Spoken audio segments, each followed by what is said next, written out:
Hello friends, welcome to our review of the strongest champions of patch 9.18. The World Championship strikes during 9.19, which means this patch is the last chance for Riot to try any risky changes.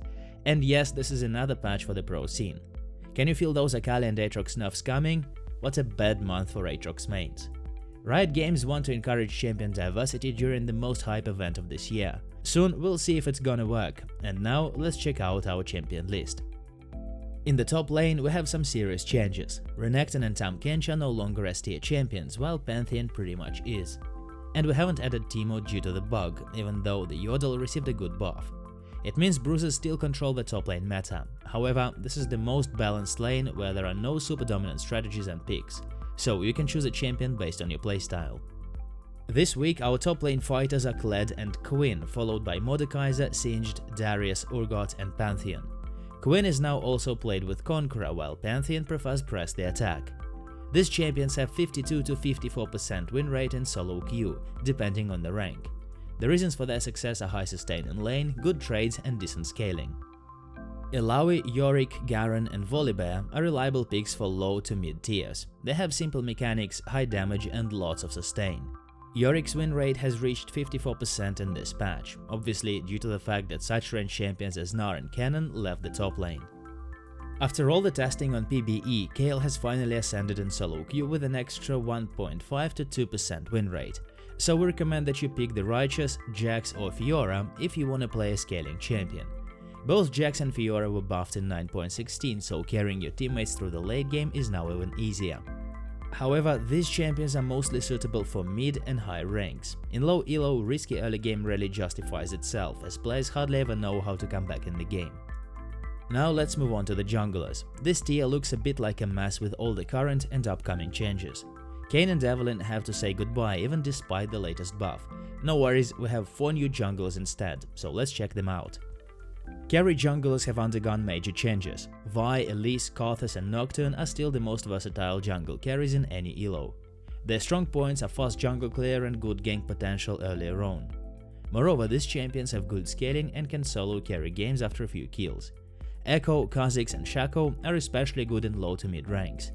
This assassin squad has entered the game after tanky champions left the meta.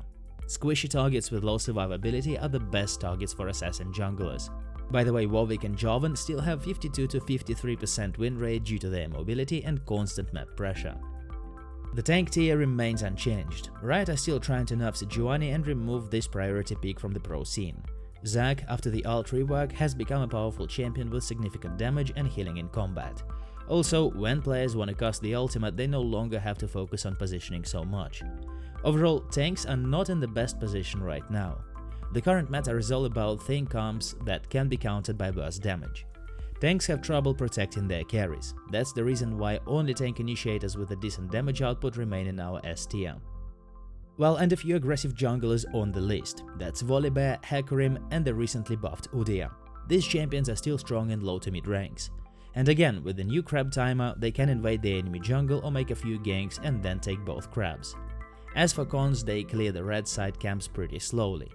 On the other hand, Udyr and Volibear don't need level 3, they can make effective ganks already at level 2. We've also added Dr. Mundo, since he deals significant damage despite his tanky build. After a series of endless buffs, this champion hasn't become a popular top laner, as it was planned, but now he's a pretty good jungler. And let's not forget about Nuno and Ivan, who are most suitable for high elo. Support junglers are good for the same reason, that's hyper carries in the bot lane. They're impossible to get rid of in the jungle, they have good clear and high teamfight potential. If you prefer supports or you get auto field, you know who to pick. Next, mid lane, and here we have a smaller champion pool than in the jungle or in the top lane. The reason is that professional players pick Corki, Azir and various bruisers who are hard to implement in solo queue. Also, Aatrox, Akali, Corki and Azir got nerfed in the previous patch, but it hasn't yet affected the mid lane meta that much. In the S tier, we mostly have assassins. However, let's start with mages. Morgana and Lux are the best pick mages in low to mid ranks. They easily push the lane and start roaming, looking for kills in the other lanes. These champions are very good at teamfights too, however they can't carry games alone, but rather perform as utility mages who support the main carry. Rumble, Malzahar and Vel'Koz still dominate the cluster of teamfight mages.